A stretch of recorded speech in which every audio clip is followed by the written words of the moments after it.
Hey, what's going on, guys? My name is Zach, and I'm here commentating over some more local games on the behalf of Whirlwind Games. If you want to check these games out live, we do stream our Yu-Gi-Oh! Locals every Wednesday and Saturday over at twitch.tv/WhirlwindGames, along with other product opening and other TCG games such as Digimon, Pokemon, Flesh and Blood, and just pretty much anything else interesting going on down at the shop.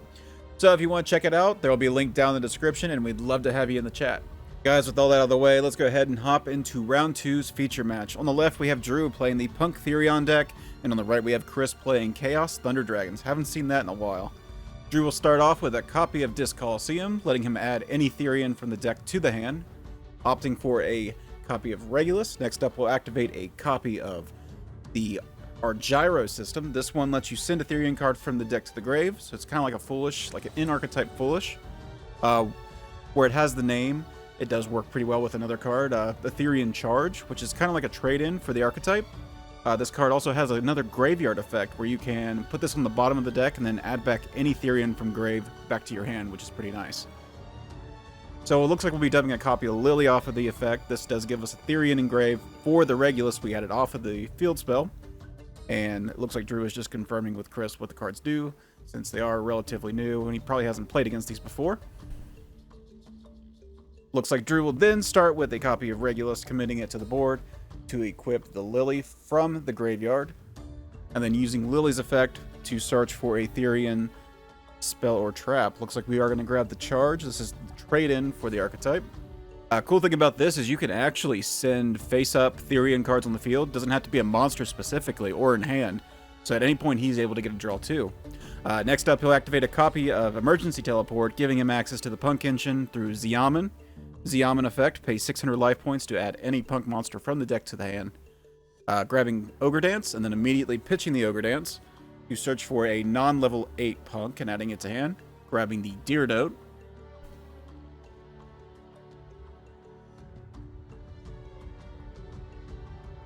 And then activating the effect of Deer Note, pitching the copy of Foxy Tune from hand to summon it to the field. And then right here, this is easy access into Chaos Ruler, which will then be able to mill a bunch of cards and also just keep the engine going. So here's the Chaos Ruler, Chainlink 1 Chaos Ruler, Chainlink 2 Deer Note, targeting Xiamen to bring it back. Looks like it will resolve. So summon back to Xiamen, and then we will mill several cards. Effect Veiler, Ghost Ogre, Ash Blossom, another Ogre Dance, and I believe that was the Fusion Punk that some people are playing. Grabbing the Effect Veiler, and it looks like we are going to link off the Chaos Ruler and the Xiamen into most likely Hulk, and then Hulk effect will be able to summon one from the deck. Summon out the Jet Synchron.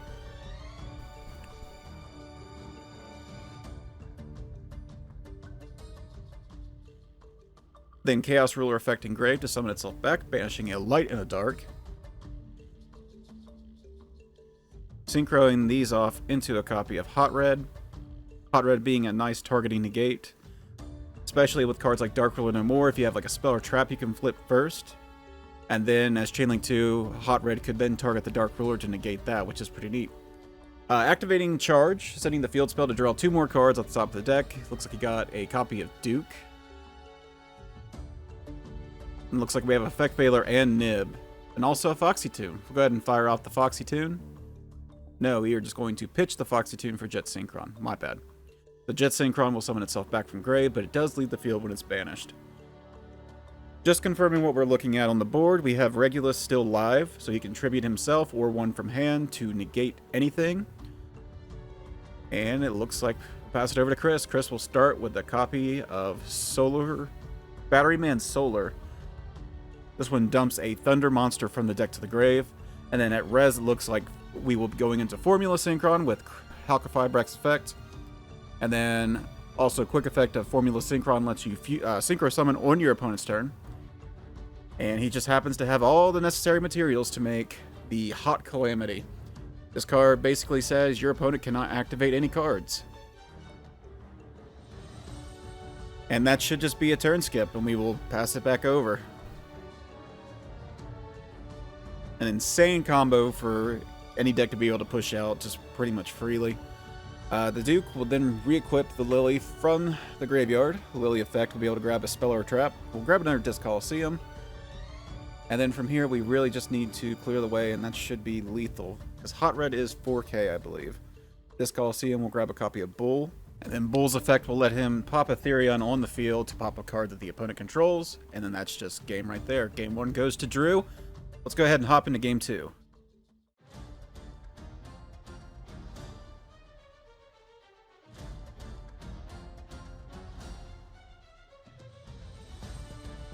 Alrighty, and hopping into game number 2, Chris will be taking first this time. Hopefully he cited in some useful things like Solemn Judgments, D-Barrier, Anti-Spell, anything like that to help slow down and just hinder what Drew wants to do with his deck. Let's see what Chris starts his turn off with.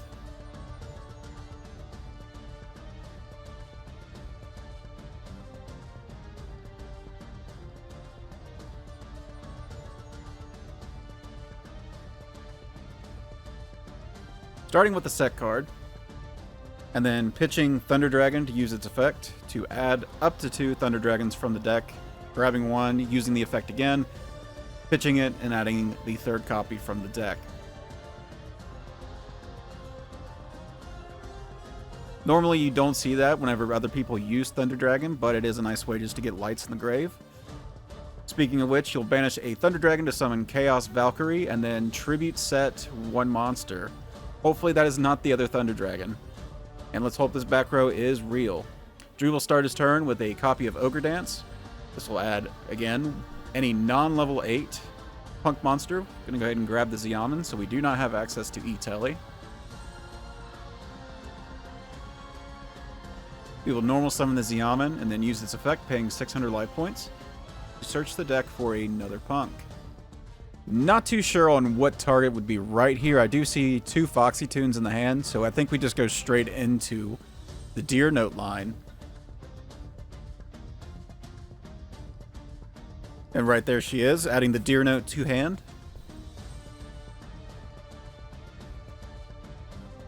And then following it up with Foxy Tune, pitching it for cost, and if it goes through, he gets to pitch another monster and then summon one from the deck.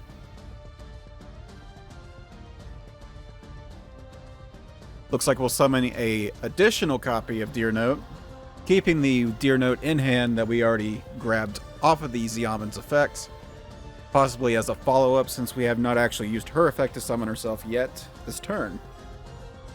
Then we'll activate a copy of Disc Coliseum, giving us a search for any Therion monster. Gonna grab the king himself, Regulus.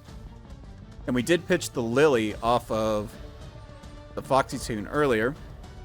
So Regulus will summon itself, attach the Lily from grave, giving us a nice Omni Negate and more protection to be able to actually go into our Synchro play right here. Chaos Ruler would be Chainlink 1, Chainlink 2 would be Deer Note. Not seeing anything flipped prematurely to the Regulus, so this is definitely not a D-Barrier set. Milling several cards, we're going to go ahead and grab a Veiler off of the mill 5 of Ruler. And then using Lily's effect to tribute herself to then search a Therion spell or trap, grabbing a copy of Charge. Again, this is the trade-in. Always nice to see, just being able to get free cards. Going ahead to activate the Charge right away, send the field spell to draw 2 additional cards, getting a Xiamen and another Veiler. Next, we're going to use the aggro system to add back the Lily and bottom the systems. Then we can still summon this Lily at any point too, which is nice. We're going to go ahead and link into a copy of Crystron Halqifibrax. That does get met with the Judgment, putting Chris down to 4,000 life points. Definitely understandable. That card was pretty scary for what it did in Game 1. Not leaving Drew too many options for what he could potentially do. He can flood the board with a couple different Therions to push for damage, but not enough to kill.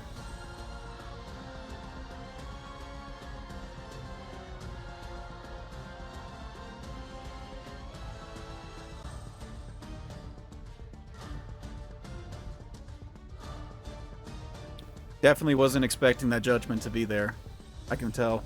He's kind of not sure what to do, it seems like. It's definitely fair. Seems kind of odd that he held it for so long. Looks like we'll just go battle phase and attack into the face down, and it was a Thunder Dragon Roar. So if this card is banished or sent from the field to the grave, you can special summon one Thunder Dragon monster from your deck in defense, but it was returned to the hand during the end phase. So Chris, possibly going for Dark. Looks like we're going to change our mind there and go for Hawk. So if this does stick around till the end phase, we get to add that back to hand.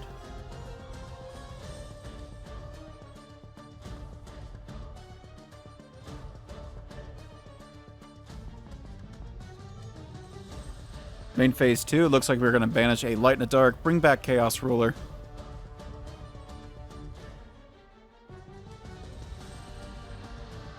And then use Deer Note's effect to summon a Xiamen from the hand into a copy of Psychic End Punisher. Not too sure why he's making this main phase 2. I could understand main phase 1, just because Chris did pay for the Solemn Judgment. So there's about a 3,400 life point difference right now. So Psychic End Punisher would have been up to 6,900, which is kind of nice. But right now in main phase 2, it's not really doing much. He could banish the Dragon Dark if he wanted to, but you really don't want to banish the Thunder monsters. I think in the VOD itself, Drew acknowledged that he doesn't know why he did this, like right after he did it. So it is what it is. It's still a good monster to have on field, though. It does apply some type of pressure. I guess we can just pass it over to Chris and see what he can do.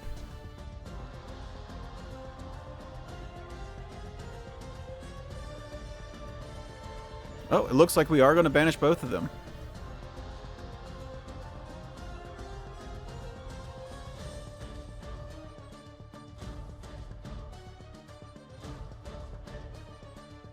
And we are going to use the King to negate the Hawk effect.